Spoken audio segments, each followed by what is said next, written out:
तू अमर नहीं है, मरने वाले शरीर में ममता करके नाना प्रकार की भोग वांछाओं में अपने समय को नष्ट कर रहा है। अपनी इंद्रियों को, मन को शासन में ले। विकलम, ये इंद्रियां भोगों के लिए विकल कर देती हैं, ये प्रमथन स्वभाव वाली है, ये मन भी प्रमथन स्वभाव वाला है। इसलिए नाम का बल धारण कर तो तेरे हृदय में इंद्रिय और मन की विकलता को सहन करने की सामर्थ्य आ जाएगी।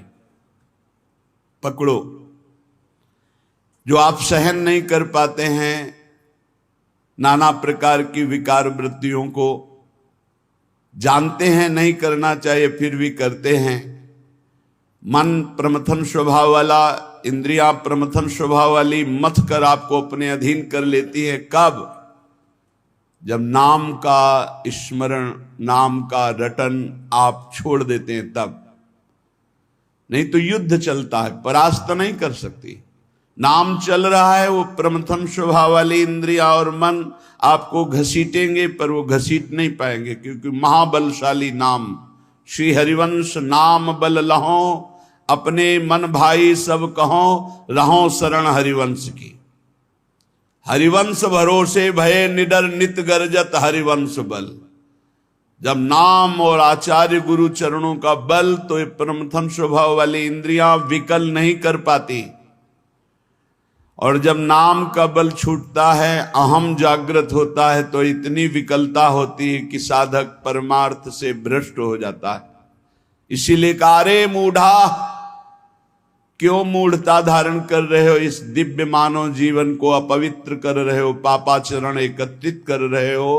तुम्हारी दुर्गति का कारण तुम्हारा मन और तुम्हारी इंद्रियां है, और यही तुम्हारी सदगति का कारण है। यदि इनको रोक पाए, इनकी विकलता को सह पाए, तो तुम महान हो जाओगे, तुम्हारे अंदर दिव्य शक्तियां जागृत हो जाएंगी। लोग बाहरी शक्तियों का परीक्षण करने की बात संतों से कहते हैं। आप ऐसा करके दिखाओ भला। संतों की साधना आंतरिक वृत्तियों का मर्दन करने के लिए होती है, बाहरी जादूगरी दिखाने के लिए नहीं होती। वो शांत, गंभीर, उदासीन, इन शब्दों का परिचय ही नहीं हो तो कैसे जानोगे? शांत हर द्वंद्वों से, गंभीर इतने गुण के कि जैसे समुद्र में तुम था नहीं ले सकते, ऐसे संत की तुम था नहीं पा सकते, भगवत मार्ग पथिक की। उदासीन, किसी से कोई शत्रुता मित्रता का भाव नहीं। तब वो अपनी इन विकलताओं को सहकर विकारों पर विजय प्राप्त करते हैं। इसलिए मूढ़ता का त्याग करो। मूढ़ता अहंकार है। अहंकार भी मूढ़ात्मा करता हमिति मन्यते, मैं करूंगा, मैंने किया, मैं ऐसा कर सकता हूं। इस अहंकार को छोड़ो, प्रियालाल की शरण में हो, खूब नाम जप करो। नाम जप के प्रभाव का ऐसा महामहिम प्रताप है कि ये विकार अंदर प्रवेश ही नहीं करते। जिसकी जिह्वा में रात दिन नाम चलता है, विकारों की गुंजाइश नहीं रहती। नाम पाहरू दिवस निश ध्यान तुम्हार कपाट, रात दिन नाम का पहरा है। भगवत ध्यान के द्वारा वो अपने साथ दरवाजों को बंद किए हुए, किसी भी दरवाजे से किसी भी विषय का प्रवेश की गुंजाइश नहीं। पहले तो पहरेदार बहुत जोर का है, रात दिन नाम जप, ध्यान तुम्हार कपाट। अपने इष्ट देव का ध्यान ही दरवाजा बंद कर लेना है। कोई विकार, गंदगी अंदर नहीं पहुंचा सकता। ऐ मूढ़, धन संचय की लालसा को छोड़ दे। भैया, जहां भगवान के नाम की मिठास है, जहां भगवान का महत्व है, जहां भगवान का प्रेम है, वहां ये सब भगवती माया का प्रभाव वमन की भांति दिखाई देता है। गोस्वामी तुलसीदास जी, रमा बिलास राम अनुरागी तजत बमन, ये उपदेश देना सहज है महाराज। भगवान की महिमा यदि जानी होती तो ब्रह्मादिक के भोग सब विषम लागत ताई। ब्रह्मादिक के भोग, मूढ़ जही धनागम तृष्णाम कुरुषद बुद्धिम मनसी वितृष्णाम, मन से तृष्णाहीन होना बहुत मुश्किल है। प्रवचन कर लेना भैया सरल है, पढ़ लिया, पढ़ के सुना दिया, वाह वाह तालियां मची। अंदर जो लालसा है वो भजन से जाएगी, भजन से, वो प्रवचन से नहीं जाएगी, वो किसी पद प्रतिष्ठा से नहीं जाएगी। माया पद से नहीं परास्त होती, माया भजन से परास्त होती, भजन से।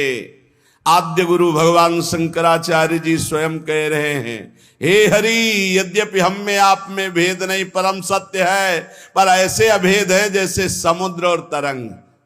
जल विकार युक्त हुआ तो तरंगायमान हो गया, विकार रहित हुआ तो समुद्र ही। पर नाथ इतना भेद तो है, जैसे समुद्र में अनंत तरंगे उठती, एक तरंग समुद्र नहीं पैदा कर सकती, ऐसे हम में आप में भेद है।